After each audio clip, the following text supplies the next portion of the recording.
ఆశ్చర్యకరమైన బైబిల్ పాఠముగా దినవృత్తాంతంలో 2వ గ్రంథము 18వ అధ్యాయం చదువుకుందాము. తనకు ఐశ్వర్యమును ఘనతయు అధికంగా కలిగిన తర్వాత యెహోషాపాతు ఆహాబుతో 1000 మంది కొన్ని సంవత్సరములు గతించిన మీదట షోమ్రోనులో నుండు ఆహాబు నొద్దకు పోయాను. ఆహాబు అతని కొరకును అతని వెంట వచ్చిన జనుల కొరకును అనేకమైన గొర్రెలను పశువులను కోయించి తనతో కూడా రామోత్ గిలాదు మీదికి పోవుటకు అతన్ని ప్రేరేపించెను. ఇశ్రాయేలు రాజైన ఆహాబు యూదా రాజైన యెహోషాపాతును చూచి, నీవు నాతో కూడా రామోత్ గిలాదునకు వచ్చేదవా అని అడగగా, యెహోషాపాతు, నేను నీ వాడను, నా జనులు నీ జనులు, మేము నీతో కూడా యుద్ధమునకు వచ్చేదమని చెప్పాను. మరియు యెహోషాపాతు ఇశ్రాయేలు రాజుతో, నేడు యెహోవా యొద్ద సంగతి విచారణ చేయుదము రండి అనగా, ఇశ్రాయేలు రాజు 400 మంది ప్రవక్తలను సమకూర్చి, నేను రామోత్ గిలాదు మీదికి యుద్ధమునకు పోదునా మానుదునా అని వారిని అడిగాను. అందుకు వారు, పొమ్ము, దేవుడు రాజు చేతికి దాని అప్పగించునని చెప్పిరి. అయితే యెహోషాపాతు, మనము అడిగి విచారణ చేయుటకై వీరు తప్ప యెహోవా ప్రవక్తలలో ఒకడైనను ఇచ్చట లేడా అని అడగగా, ఇశ్రాయేలు రాజు, యెహోవా యొద్ద విచారణ చేయుటకు ఇమ్లా కుమారుడైన మీకాయా అను ఒకడు ఇచ్చట ఉన్నాడు. అయితే అతడు నన్ను గూర్చి మేలు ప్రవచింపక నిత్యము కీడునే ప్రవచించుచున్నాడు గనుక నేను వాని అందు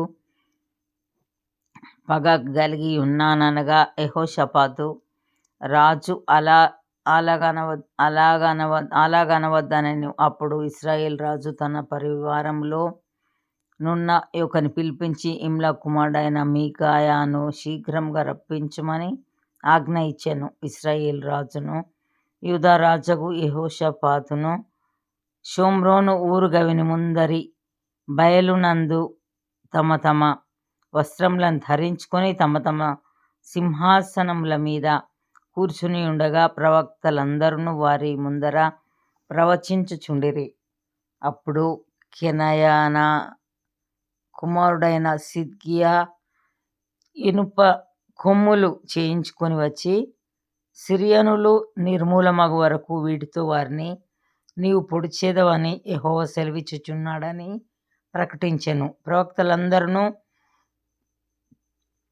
ఆ ప్రకారముగానే ప్రవచించుచు, యెహోవా రామోత్ గిలాదును రాజు చేతికి అప్పగించును, దాని మీదికి పోయి జయమొందుము అనిరి. మీకాయాను పిలుచుటకు పోయిన దూత అతను కనుగొని, ప్రవక్తలు రాజు విషయమై ఏక ముఖముగా మేలునే పలుకుచున్నారు, దయచేసి నీ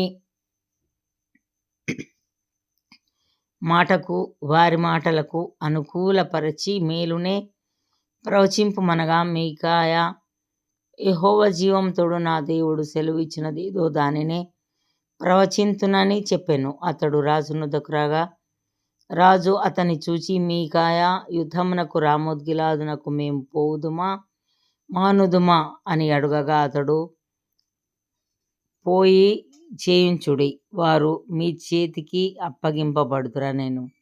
అప్పుడు రాజు, యెహోవా నామమును బట్టి అబద్ధము కాక సత్యమే పలుకుమని నేను ఎన్ని మారులు నీ చేత ఒట్టు పెట్టించుకొందునని అతనితో అనగా, అతడు, కాపరి లేని గొర్రెల వలెనే ఇశ్రాయేలు వారందరూ పర్వతముల మీద చెదిరిపోవుట చూచితిని.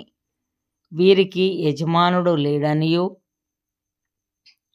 వీరిలో ప్రతివాడు తన తన ఇంటికి సమాధానంగా పోవలెననియూ యెహోవా సెలవిచ్చి ఉన్నాడనెను.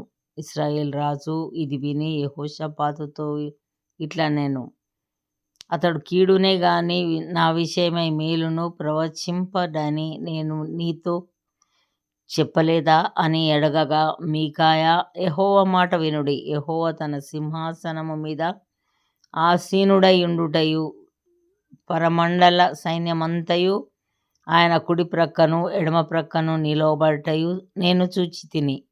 ఇశ్రాయేలు రాజైన ఆహాబు రామోత్ గిలాదు మీదికి పోయి పడిపోవునట్లు ఎవడు అతన్ని ప్రేరేపించినని యెహోవా అడగగా, ఒకడు ఈ విధంగాను ఇంకొకడు ఆ విధంగాను ప్రత్యుత్తరమిచ్చిరి. అప్పుడు ఒక ఆత్మ వచ్చి యెహోవా ఎదుట నిలవబడి, నేను అతన్ని ప్రేరేపించెదనని చెప్పగా, యెహోవా దేనిచేతనని అతనినడిగెను. అందుకు ఆ ఆత్మ, నేను బయలుదేరి అతని ప్రవక్తలందరి నోటను అబద్ధంలాడు ఆత్మగా ఉందునని చెప్పగా, యెహోవా నీవు అతనిని ప్రేరేపించి జయింతువు, పోయి ఆ ప్రకారంగా చేయుమని సెలవిచ్చాను. యెహోవా నీ ప్రవక్తలగు వీరి నోట అబద్ధంలాడు ఆత్మను ఉంచి ఉన్నాడు. యెహోవా నీ మీద కీడు పలికించి ఉన్నాడని చెప్పాను.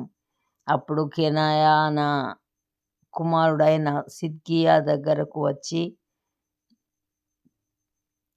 మీకాయాను చెంప మీద కొట్టి, నీతో మాట్లాడుటకు యెహోవా ఆత్మ నా యొద్ద నుండి ఏ మార్గంన పోయెననెను. అందుకు మీకాయా, దాగుటకై నీవు లోపలి గదిలోనికి వెళ్ళు దినమున దాని తెలుసుకుందు అని చెప్పెను.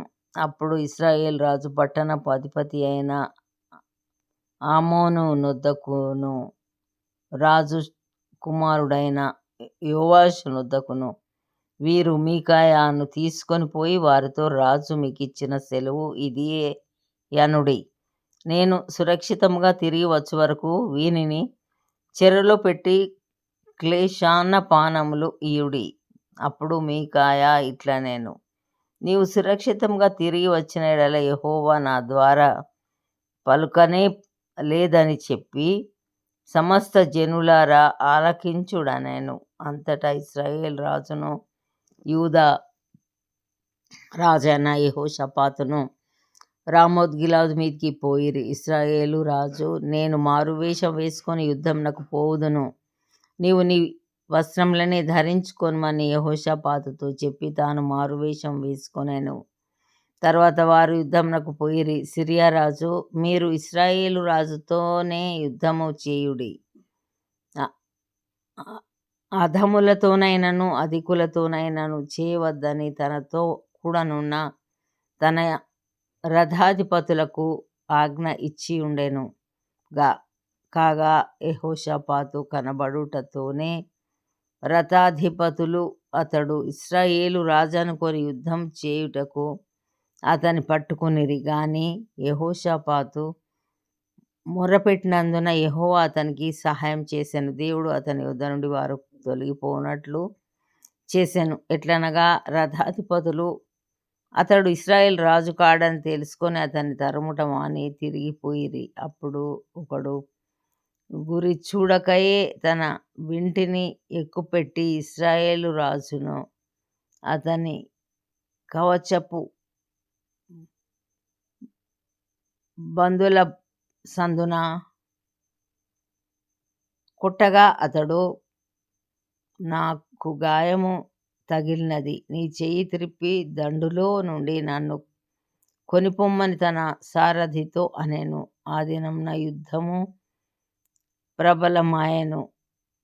అయినను ఇశ్రాయేలు రాజు అస్తమయము వరకు సిరియనుల కెదురుగా తన రథమునందు నిలిచెను. ప్రొద్దుగుంకు వేళ అతడు చనిపోయెను. ఇంతటితో ఈ దినం కొరకైన బైబిల్ పాఠము సరి.